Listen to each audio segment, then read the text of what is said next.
Bendiciones para todos. Una vez más, bienvenidos a su podcast entre palabra y canciones. Y quien les habla, César Méndez, su servidor, y muy emocionado de seguir estudiando y compartiendo esta serie maravillosa, Milagros. A continuación estudiaremos el milagro número 11. Te invito a que escuches los episodios anteriores y a que nos escuches en las plataformas de podcast, así como en YouTube Channel también. Vamos adelante. Estas personas tuvieron cosas en común, enfermedades que los afligían, en algunos casos de muerte. Algunos de ellos perdieron a sus seres queridos, otros estuvieron atormentados por demonios, otros simplemente tenían hambre. Pero Jesús se atravesó en su camino y ellos decidieron hacer algo diferente, decidieron hacer algo fuera de lo normal. Decidieron creer. El apóstol Juan escribe al final del Evangelio: este es el discípulo que da testimonio de estas cosas y escribió estas cosas, y sabemos que su testimonio es verdadero. Y también otras muchas cosas hizo Jesús, las cuales, si se escribieran una por una, pienso que ni aún en el mundo cabrían los libros que se habrían de escribir. Milagro número 11, descrito en el Evangelio según San Lucas, capítulo 7, de los versos 11 al 18. Aconteció después que él iba a la ciudad que se llama Naín, e iban con él muchos de sus discípulos y una gran multitud. Cuando llegó cerca de la puerta de la ciudad, he aquí que llevaban a enterrar a un difunto, hijo único de su madre, la cual era viuda. Y había con ella mucha gente de la ciudad. Cuando el Señor la vio, se compadeció de ella y le dijo: no llores. Y acercándose tocó el féretro, y los que lo llevaban se detuvieron.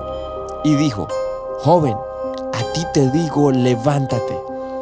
Entonces se incorporó el que había muerto y comenzó a hablar, y lo dio a su madre.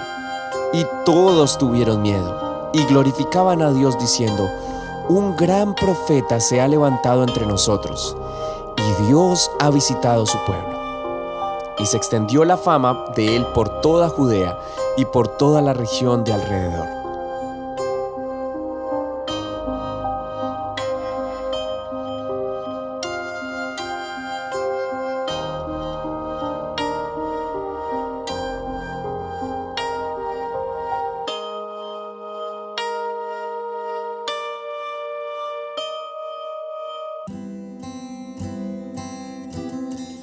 Aunque no existe una fecha exacta del origen de la protesta social o de las marchas populares, han estado presentes desde tiempo atrás.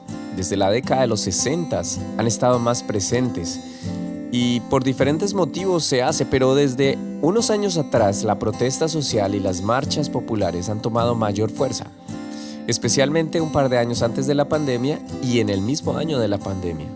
En muchos de nuestros países se volvió casi un pan diario. En casi todo el mundo este fenómeno se repitió, se replicó. Países ricos, países pobres, desarrollados, en vía de desarrollo y sin desarrollo. Hay marchas de todo tipo y las personas protestan por diferentes motivos. Pero hay una marcha que ha estado casi desde el principio de la historia de la humanidad. Y es esa marcha con un sentido de tristeza y dolor que es causada por la muerte. La pérdida de un ser querido es algo que produce profundo dolor y tristeza. Por los medios de comunicación hemos visto también que cuando fallece una persona importante, especialmente grandes artistas o deportistas o aquellos que han tenido un reconocimiento para la sociedad, la gente llora, lamenta su partida y sale a las calles a acompañar el féretro hasta donde sea posible. Pero también están, por otro lado, las de los que no son famosos. Los grupos pequeños que solamente cuentan con sus familiares y allegados, inundados también por una profunda tristeza por la pérdida de un ser querido. Ahora, en el milagro que vamos a estudiar a continuación, el lugar se dio en la ciudad de Naín, cuyo nombre en hebreo significa pastos verdes o lugares placenteros. Esta ciudad, ubicada al sur de Galilea, cerca de Nazaret y también a 40 kilómetros de Capernaum. Jesús se dirigía a esta ciudad, pero esta vez acompañado de una multitud. Su fama se había extendido.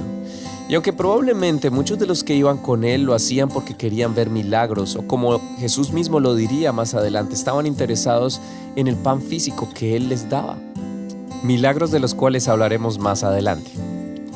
También estaban sus discípulos. Y, en fin, todos estaban acompañando a Jesús y estaban muy interesados en saber cuál sería el siguiente milagro. Y esto se había convertido en toda una marcha, en una caravana, la caravana de la vida.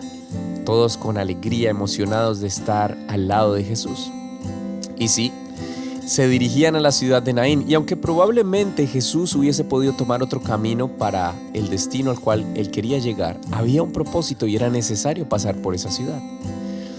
Ahora, desde la ciudad, dentro de la ciudad y hacia las afueras, iba otra multitud. Tal vez no tan grande, pero inundada de un sentimiento totalmente opuesto: tristeza y dolor. Sí, los sentimientos que produce la muerte, la pérdida de un ser querido, de alguien allegado.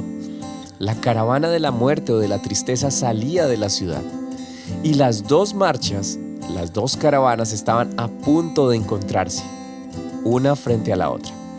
La que salía de la ciudad dejaría una viuda totalmente desamparada, ya que el féretro que llevaban a enterrar era su hijo, su único.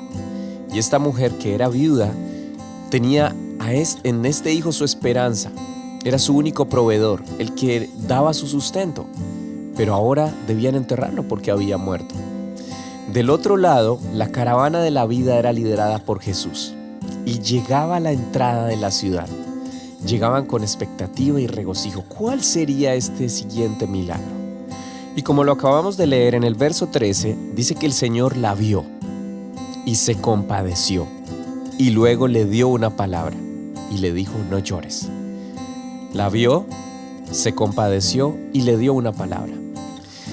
El profeta Jeremías escribe en el libro de Lamentaciones capítulo 3 verso 31, o nos deja saber el Señor a través de este profeta, que el Señor se compadece de la situación y del dolor de la humanidad, al contrario de lo que muchos piensan y que niegan la existencia de Dios. Para ellos, este es el punto siempre a debatir. Y quiero leerte este pasaje que se encuentra allí en Lamentaciones capítulo 3, verso 31 al 33.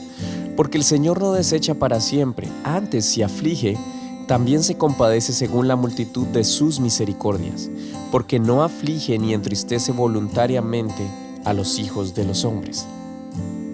Insisto, al contrario de lo que muchos creen, Dios se compadece de las aflicciones y la decadencia de la humanidad. A Él le duele. Recuerda lo que dice Juan capítulo 3, verso 16, un verso muy conocido: porque de tal manera amó Dios al mundo, que dio a su único Hijo, para que todo aquel que en Él crea no se pierda, sino que tenga vida eterna.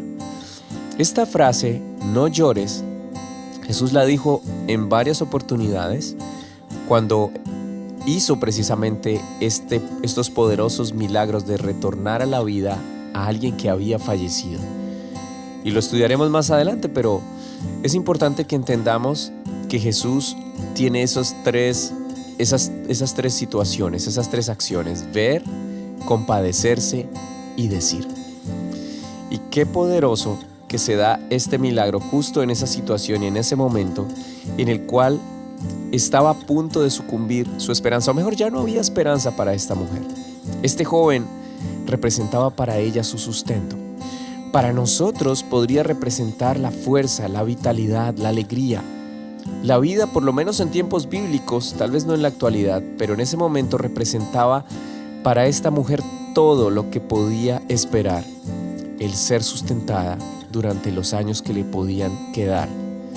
Pero tal vez para nosotros podría representar algún sueño, un propósito, algo que soñaste de niño o adolescente. Pero hoy Jesús una vez más tiene el poder de llamarlo y levantarlo. En el versículo siguiente dice que Jesús se acercó y tocó el féretro, y los que lo llevaban se detuvieron, y una vez más expresó la palabra de poder y dijo: joven, a ti te digo, levántate. ¡Wow! Se da el milagro con el poder de la voz, el toque de Jesús y el poder de su voz. Entonces, verso 15, se incorporó. El que había muerto, ahora era pasado. La muerte había quedado en el pasado y comenzó a hablar. El poder de la palabra de Jesús produjo en él la vida y la primera acción que fue la reacción a este milagro fue que también él habló y lo dio a su madre. Jesús se lo entregó a su madre, se lo devolvió. Le regresó la esperanza, le regresó la alegría, le regresó la provisión, el sustento. Pero como resultado, dice el verso 16, que todos tuvieron miedo y creo que sería algo extremadamente fuerte de emociones ver una situación de esta. Nunca he sido testigo de algo así, pero está registrado en la Biblia. Y luego esto produjo alabanza y gloria para el Señor. Y glorificaban a Dios diciendo: un gran profeta se ha levantado entre nosotros y Dios ha visitado su pueblo. Ese significado es tan especial de cómo la caravana de la vida tuvo más poder sobre la caravana de la muerte. Ahora, si estás en una situación de profundo dolor o tristeza o desesperanza, es tiempo de encontrarse con el dador de la vida, a quien venció la muerte. Siendo realistas, aún la muerte causa dolor, profunda tristeza. Pero la Biblia dice que llegará un día en el cual ya no habrá más muerte, porque el Señor la destruirá. Y además, Él enjugará toda lágrima y ya no habrá más tristeza. Es cierto, mientras que estemos en este mundo habrán aflicciones, pero debemos confiar en que Jesús venció a la muerte. Y recuerda el significado que tenía este joven para su madre, su esperanza, su sustento. Tal vez en tu caso sea diferente. Tal vez sea volver otra vez a retomar la esperanza, a retomar las ganas de seguir adelante. El Señor puede hacer el milagro en tu vida. Permite que el dador de la vida te vea, te toque y produzca una palabra. Devuelva la esperanza en medio de un mundo que cada vez se hunde más en el caos y se aleja más de Él. ¿Que Dios nos permite acercarnos a Él? Claro que sí, en todo momento. Pero siempre será nuestra decisión. En el caso de esta mujer, no fue su decisión, fue el amor y la misericordia de Jesús que se encontró de frente con ella. Ella no lo tenía planeado. Ella había perdido la esperanza y el dolor y la tristeza le consumían y llevaba a un destino, al lugar, a enterrar a su hijo. Pero Jesús tenía un propósito: de encontrarse de frente con la caravana de la tristeza y convertirla en alegría. El salmista escribió: desataste mi cilicio y me ceñiste, me vestiste de alegría. Qué bueno poder experimentar que su paz, que sobrepasa todo entendimiento, te pueda devolver la vida, la esperanza y la fe, que en Él todo es posible. Acércate a Jesús, permite que Él, que te está viendo en este momento, te pueda tocar y a través de su palabra devolverte la vida, la fe y la esperanza, que en Él todo es posible. Esta mujer recibió su milagro, tú puedes recibir también tu milagro en el nombre del Señor. Qué bueno que nos estés escuchando y me siento sumamente emocionado de seguir estudiando la palabra del Señor juntos. Recuerda que puedes escucharnos en todas las plataformas digitales de podcast, así como también en YouTube, en nuestro canal César Méndez TV. Y déjanos tu comentario. Siempre será importante saber que Dios está hablando a tu vida y que su palabra, que es viva y eficaz, nos está fortaleciendo a todos. No lo olvides, tu podcast Entre Palabra y Canciones. Continuaremos con el siguiente episodio en esta maravillosa serie, Milagros.